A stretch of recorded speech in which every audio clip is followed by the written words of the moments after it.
Good morning, Covington County. Welcome to Good News Covington County with Brother John, and Cousin Tom, and Cousin Jared, and the rest of the crew. We're going to have some guests in here today. I think you'll find interesting. We're going to have a guy that's running for sheriff on the air today, and we're going to have a guy that's running for the United States Congress on the air today. We'll keep their names quiet, but you'll see the interviews later. Got a busy section filled with news today, but we're going to have to make it quick. I guess first and foremost in the news in Andalusia is the grocery news. According to what we saw yesterday as we cruised through the streets, and also according to an article in the Andalusia Star News by Michelle Gerlach, Cost Plus grocery store located on East 3 Knot Street has put a banner on the side of the road that says they're closing. The banner says store closing, save 10% added to cost.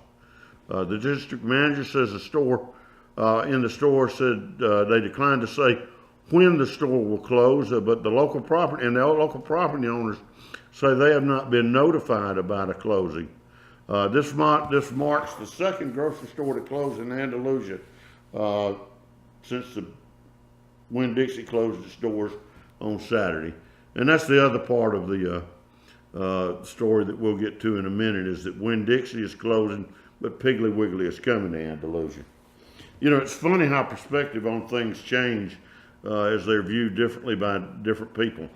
Two businesses decide that it's time to close, but another business in the same sector in the same town sees an opportunity to open for business. I guess the glass is half full for some and half empty for others. Relative to the half full size, we went yesterday by Piggly Wiggly, and you'll begin to see a few things bubbling up on our program about Piggly Wiggly in the following days. But we got to meet Tim Pfeiffer, the new owner-manager for the Piggly Wiggly in Andalusia, and I like to call him Coach Douglas, who's the other partner in the Piggly Wiggly here in Andalusia, and the Piggly Wiggly that'll be moving into the location in Montgomery, Alabama as well. They're nice people. They got local ties.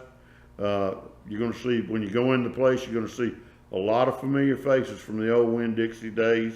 The new grocery supplier is doing great for Covington County and Andalusia. They've got hotels filled full of people that are helping them fill that building, clean it up, rebrand it. Those people are filling beds in the hotels and buying food in the restaurants. So it's going to be interesting.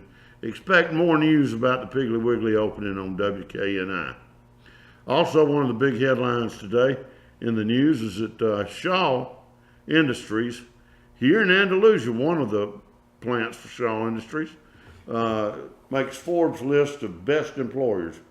Shaw Industries employs about 1,200 associates here in plant number 65 in Andalusia, and the plant's in the midst of a $250 million upgrade, which includes construction of new and expanded buildings and installation of substantial amounts of new manufacturing equipment. The new equipment is expected to be set and operational by mid-2018. Well, now let's see, 2018, this is the 5th month, mid-2018 would be pretty soon. Even as Shaw continues to invest in new upgraded manufacturing facilities, we know that our people are the most important asset. That's according to Vince Bell, the chairman and CEO of Shaw Industries. Shaw Industries employs more than 22,000 individuals, and they're proud to be a leading force in the flooring business throughout the United States.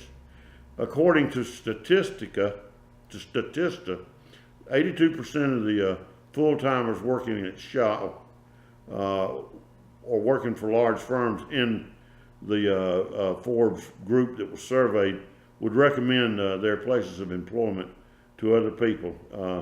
That means that 8 out of 10 people like what they're doing and don't like where they're at. And we're certainly happy to have them here with us. I was cruising around the town yesterday, went by the new car wash that's getting ready to open over here at the intersection of Martin Luther King and Presswood Bridge Road, Country Club Road, whatever you want to call it. Went by there, went by the Piggly Wiggly, as I mentioned earlier, and just kind of cruised by to see my old friends over at Andalusia Tire. And if you haven't been to Andalusia Tire lately, you need to take the time and go there. If you need new rubber on the road, if you need new tires, if you need a front end alignment, chassis work or something like that, whether you're driving a car or a big rig, go by Andalusia Tire and check them out. They'll be happy to help you.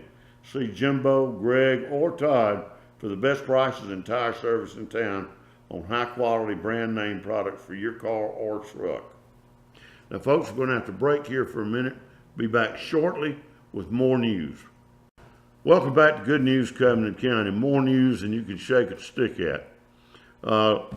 Yesterday, Highway 29 south of town was closed. There was a limestone spill. A limestone. That means a truck turned over that was loaded with limestone, folks. And a whole lot of gravel went out on the highway and resulted in a car accident as a car hit the truck, and a man had to be airlifted to the hospital. We watched it all. We didn't see the accident happen, but we saw all the fallout from it while we were visiting at the new car wash in Andalusia. Witnesses said that a white Nissan Rogue traveling toward Andalusia on Highway 29 went out of control or appeared to cross the road as the driver overcorrected and went into the northbound lane, and where he clipped the car, then hit a semi, and that semi hauling gravel won. The semi jackknifed and dumped gravel across the road. The driver of the Rogue has not been identified, but they had to life flight him from the scene. A dog that was in the vehicle was unharmed.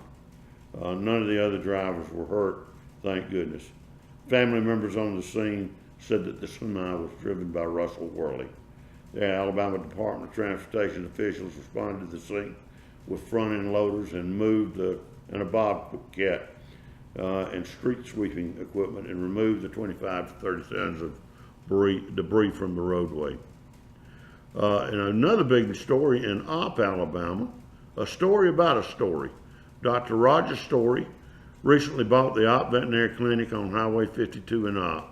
Story's been practicing for more than 18 years up in the Nashville area and decided to get back closer to home. His wife's originally from Dothan and he's originally from Mobile. And about 3 or 4 weeks ago, they closed on the Opp Veterinary Hospital, and he's now the new owner.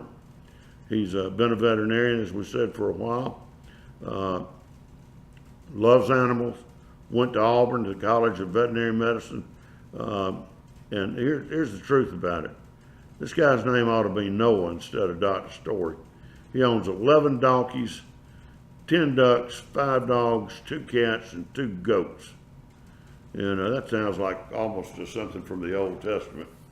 I remember in 1962, when my family lived on Montgomery Street, we had a tornado that came through the neighborhood and blew over a bunch of trees. And some of the trees blew into different places. And one of the places that blew a tree over was just 2 houses away from us at Dr. Robert A. Johnson's veterinary clinic. Dogs and cats escaped and went all over the place.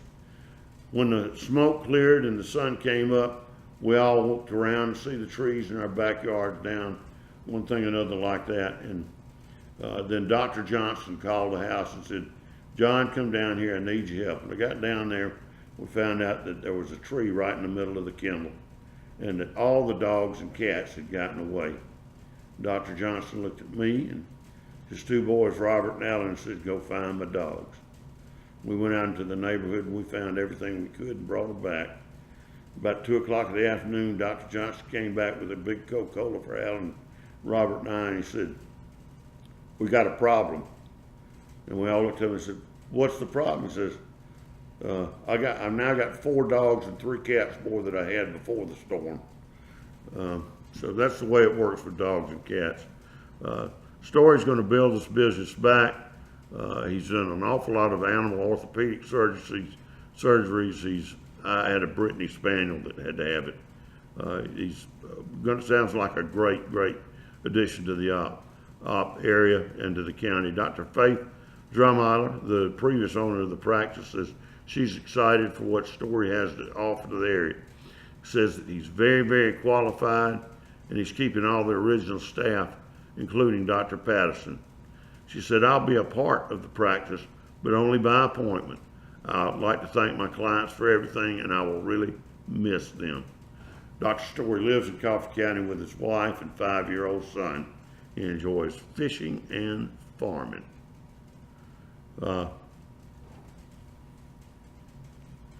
The other story that we've got right now is Jamming on the Farm by Christopher Smith. Jeff Sellers, who many of you know, he works at the state's attorney's office for Walt Merrill. He's an assistant, or I think music minister at First Methodist Church here in Andalusia. Great guitarist, loves to play and sing. Has a daughter that wants to go to Guatemala on a church mission. He and a couple of his old buddies got together and had jamming on the farm on Saturday. Had about 150 people attend there. He and Scott Rogers and Philip McClung put together a band, and they raised $2,983 for his daughter's mission trip to Guatemala. They weren't the only talent there. Aubrey McGee, Olivia Cravey, Philip McClung, Scott Rogers, Jeff and Jacob Sellers, Trip Bass, Rosemary Bass, Christopher Smith, and Connor Sowards all performed. Jeff Sellers said, when Hannah said she wanted to go on the mission trip, I knew it was time to have the farm jam. I thought it would be a great idea to do for the trip. The cost of the trip was completely covered, as well as the cost for Hannah's cousin to go on the trip as well. They'll go to Guatemala with the Fort Hill Presbyterian Church out of Clemson, South Carolina this summer. And that's a great thing there. Now we're going to have to break here for a minute. We'll be back shortly. Welcome back to Good News Covington County. Fast moving edition because we've got so much news to cover today. Andalusia football coach Trent Taylor joined members of the Andalusia Board of Education at the Municipal Stadium here in Andalusia for an update on the construction projects that are going on there. I look out at it and I think, please don't rain. He said when he looked at the daily progress on the project, well, he hadn't had much rain. That's one thing I guess he can be thankful for. Andalusia's first game is slated in the new stadium for August 31st. Brian Roy of Wayne Satcher Construction, who's managing it, says the project is about 20 or 25% done. If they don't have any major hiccups, they'll have the field house completed by July 13th, with the plaza being completed on August 10th. Both the ticket booth and concessions should be completed at that time, with the press box being completed about October 17th. Now the auditorium is also a part of that project, and it should be completed in November. The fencing in the stadium is scheduled for July 17th, and the guardrails and handrails will be in place by July 12th. To make this happen, the crews are having to work down there 14 hours a day, and there's been somebody working at the stadium every Saturday since construction began. Even as board members wandered through the stadium and the auditorium, crews were working on the fence and the artificial turf which was being installed. Yet to be finalized of the size and style of the scoreboard. Mr. Ray said that the sound system engineers need the dimensions to determine the size and speakers of this scoreboard. All those on the board questioned why there were no water spigots installed on the sidelines. You need that water sometimes, especially in late summer and early fall. Ray said the engineering designs did not call for water on the sidelines, but it was not too late to remedy that either. Interestingly, Covington County Historical Society had a meeting last night, and Mr. Coach Cray Purcell did a great job talking about to the Historical Society about the railroad in Red Level. There was a picture he brought that Sue Bass Wilson brought up there of the Red Level Railroad Terminal in all of its glory. And it was a great presentation, as I said. Coming to us from the Covington County Board of Education, they had the personnel meeting last night. and they approved a number of personnel actions as the school year winds down. The school board accepted the retirement resignations of the following: Karen A. Williams, who was a bookkeeper at Fleta School; John Patrick Maddox, who was a teacher and coach at Florella High School; and Patsy Lynn Boutwell, who was a bus driver at Strawn High School for 12 years. They also accepted the retirement resignations of Valerie Brownlee from Fleta High School. Now, Valerie is just an outstanding individual. She's the one that put the little team together that went to the University of North Carolina and did such a fine job with their technology score on water in ponds, rivers, and lakes. She's going to be moving to working for the Alabama Math, Science, and Technology Institute as their middle school science specialist. William Troy Stewart, a teacher and coach at Florella High, is leaving us. William Brian Wilson, a custodian at Strawn School, will be leaving, and Will Parker, the band director at Strawn School, will also be leaving. I guess in sports news, we need to cover the fact that Pleasant Home and Red Level have both secured spots in the state playoffs to be held down in Gulf Shores, and they'll both go down there, I believe, on Tuesday. In the state 1A Class 3 tournaments, Red Level beat McKenzie 18-2. Alyssa Stewart led the Lady Tigers in that effort. Maggie Wilson and Elizabeth Cross also drove in runs, while Torrey Hall picked up the pitcher's win. In Game 2, Pleasant Home 11, Red Level 1. Game 3, Red Level 16, McKenzie 0. In the championship game, the Lady Eagles came away with a 9-4 victory to claim the championship. Both teams will advance into next week's Southern Regional in Gulf Shores. Finally, in today's weather, it'll be sunny with a high near 87, calm wind becoming south around 5 miles an hour. Wednesday night, we'll have patchy fog after 4 a.m. Otherwise, mostly clear with a low around 60. The southwest wind around 5 miles per hour will be becoming calm. Thursday, we'll have patchy fog before 10 a.m. Otherwise, it'll be sunny with a high near 89. Calm wind becoming southeast around 5 miles per hour in the morning. Thursday night, mostly clear with a low around 59. South winds around 5 miles an hour, becoming calm in the evening. Now, folks, we ran through the news because we've had such a heavy day with interviews. We appreciate you watching us and hope you'll stay tuned for the rest of the show. We'll see you tomorrow.